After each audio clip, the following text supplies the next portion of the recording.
we have the Chargers. Matt, why don't you go ahead and tell us about that before I forget about, your tidbits that you have for us? All right. Yeah. The Chargers last season overachieved like crazy. They were 11-6, second in the division, fifth in the conference. They had a better record than Houston, who they had to face in the wild card, and they got trounced. Their offensive EPA per play, an efficiency metric, they were 12th in the league at a .044. Their pass block and run block win rates were both in the top 15. 11th for pass block, 13th for run block. Defensive EPA per play, though, was what was surprising because they started so many rookies. Like Cam Hart got substantial time out of Notre Dame. Tarheeb Still out of Maryland. They were fifth in defensive EPA per play at a negative .054, and their pass rush win rate, according to ESPN, wasn't even that good. 22nd at a 37%, and our run stop win rate was at about 32%. It kind of evens out to seventh in the league.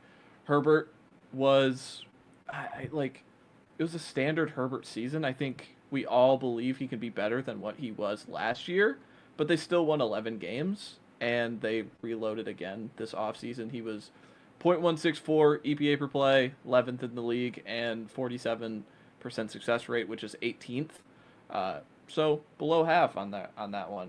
And then you get to the offseason, they kept Khalil Mack 1 year extension.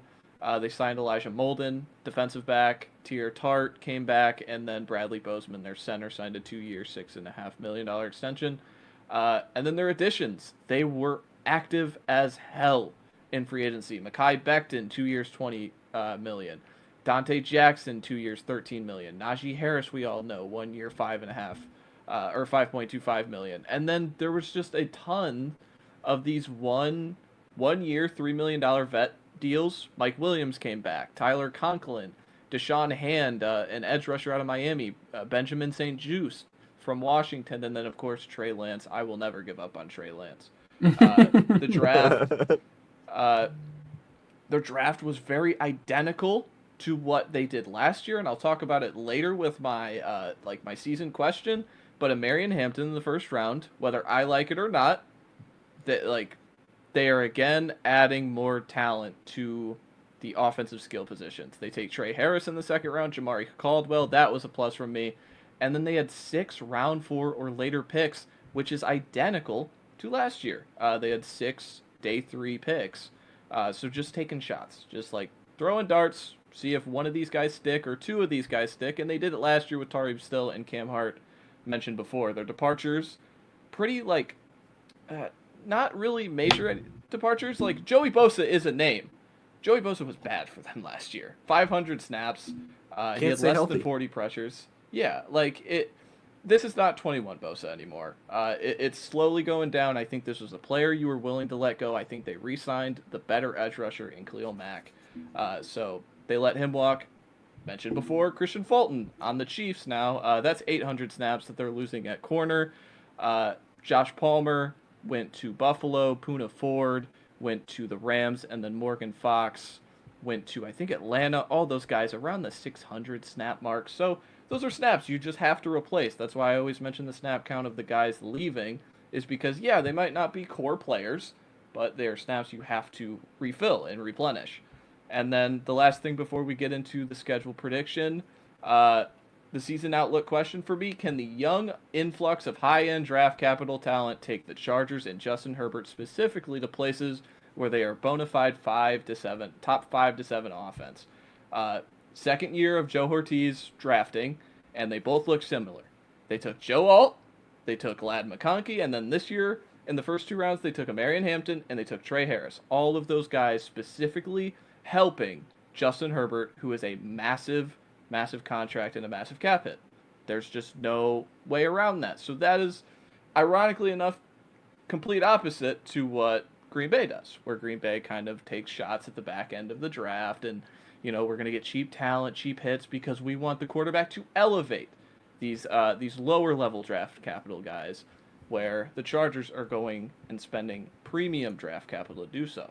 Uh, Again, it's a marginal thing, but this was the stat I mentioned to you guys before.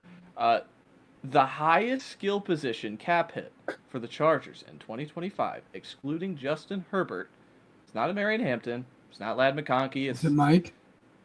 it's Will Dissly, a Mhm. blocking tight end. So that's like where this team is at and how young they are. And if they get hits with like I said, I was lower on a Marion Hampton, but he could be a hit, being a very good complement to Najee Harris.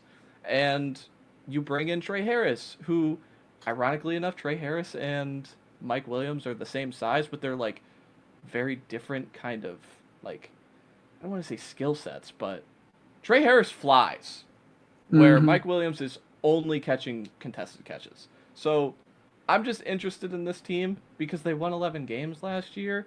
So in theory, they can only go up, but who knows? We'll see. Yeah. Let's go ahead and dive into it, boys. So, week 1 against the Chiefs, we all had them losing. Week 2 against the Raiders, I think we all had them winning that game. Week 3 against the Broncos, I'm not really too sure. So, I had them. Wait, hold on a minute. Let me I had them double winning. check my notes.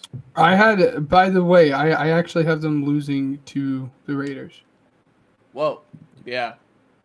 Yeah, this is from last week's You did. podcast. You did. I'm sorry. I'm sorry for jumping the gun. See, look, this is what I get for assuming. But we did have them all have them beating the Broncos. Looking at that right now. So, or I'm sorry. Yep. Yeah, beating the Broncos. Yep. So, looking at that, going into week 4 against the Giants, am I correct to assume? Here I go again. That they're beating the Giants. Yes. Yeah. Yeah, it's going to be Yeah. hard for me to find a team the Okay. Giants beat. Are the Giants gonna beat any team? I think they face the Saints, so they probably will. Week Oh, there 5 you against the Week 5 against the Commanders, I have them losing this one. Matt, what do you think? I have them losing. Ben? Wow, game. yeah. Why not? I have them lose. Yeah, coin flip game. I have them losing Yeah. this one as well. Week 6 against the Dolphins, I have them winning this one. Matt? Yep. Yeah, I have them winning. Ben? Yeah, and just to be frank, just prepare yourself for this crazy stretch where for my prediction, they're about to go on a wild stretch here. And yes, I do have them winning against the Dolphins. I have them winning against the Colts in Week 7. Matt? I have them winning. Yeah. Ben? Yes, I have them winning. I have them losing Week 8 against the Vikings on Thursday Night Football. Matt? I have them winning. Ben? Yes. Yep, I have them winning. My biggest thing is, I'll just hit on this just a little bit. Nobody knows how to scheme up against a former quarterback like a former head coach. You know what I mean? Like, this guy's coached JJ McCarthy. He can coach against him. I'm convinced of that. So, but regardless, I understand where you guys are coming from there. That's why I'm saying that. But I think the Vikings are just a better built team. They're like one of the most complete rosters in the NFL, in my opinion. I'll give them their flowers there. I would assume they're beating the Titans on all 3 of us, right? No, I have them losing. Seriously? Yeah. Yeah. Okay. Wow. See, look, There that's you that go. like sarcastic tone that sometimes you give us. Like, I didn't know. Like, you know. Okay. So Honestly, yeah. to make this nice, short, and sweet, I have them winning every game up to that Eagles game. So I have them going on a 1, 2, 3, 4, Look at this 5, guy. 6, 7, 8 game stretch where they win Dolphins through Raiders. And that's kind of what I was referring to as, like, pre-pod, where they just have a crazy stretch mid to late season where I think they're better than every single team that they're playing in this. The only team you can make the argument for is that Vikings team, as Ryan had mentioned. And for me, it comes down to basically rookie year JJ McCarthy versus Justin Herbert. Yeah. I have them going on this crazy run through that Raiders game. I'm right there with you. Matt, are you?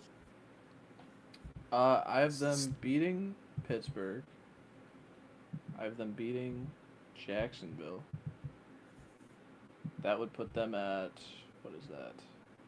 pretty impressive. I think 8-3 at the bye. Mm-hmm. I would have them at 9-2. Only losing to the Vikings and Commanders. And then beating the Raiders, I would assume, Matt. Yep. So then we have them all losing to the Eagles, I would assume. Yep. Safe to So assume. I had them beating the Chiefs when we just did ours here. Guys, remind me one more time. Did you have I them had them beating the beating the Chiefs? Chiefs as well. I had them Matt? losing. Okay. I have them beating the Cowboys. Matt?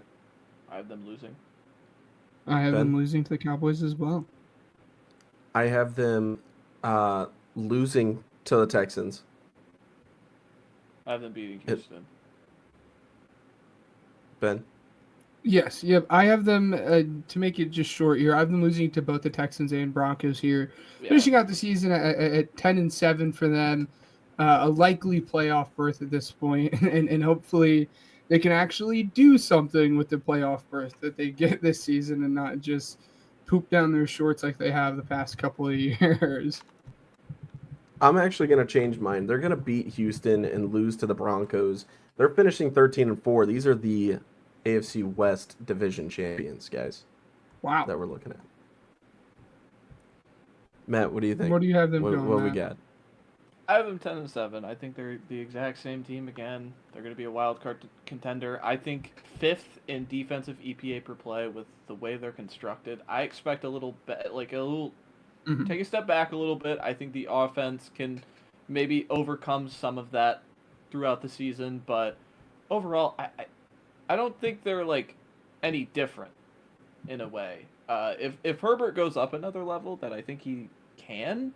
Yeah, maybe they win 12 games, but I think they're just going to naturally just sit in this 9, 10, 11 win range and just continue to be in the wild card competition because they're just they're far enough away from the Chiefs to win the division to me. Where Ryan disagree. So that is what is so great about these previews.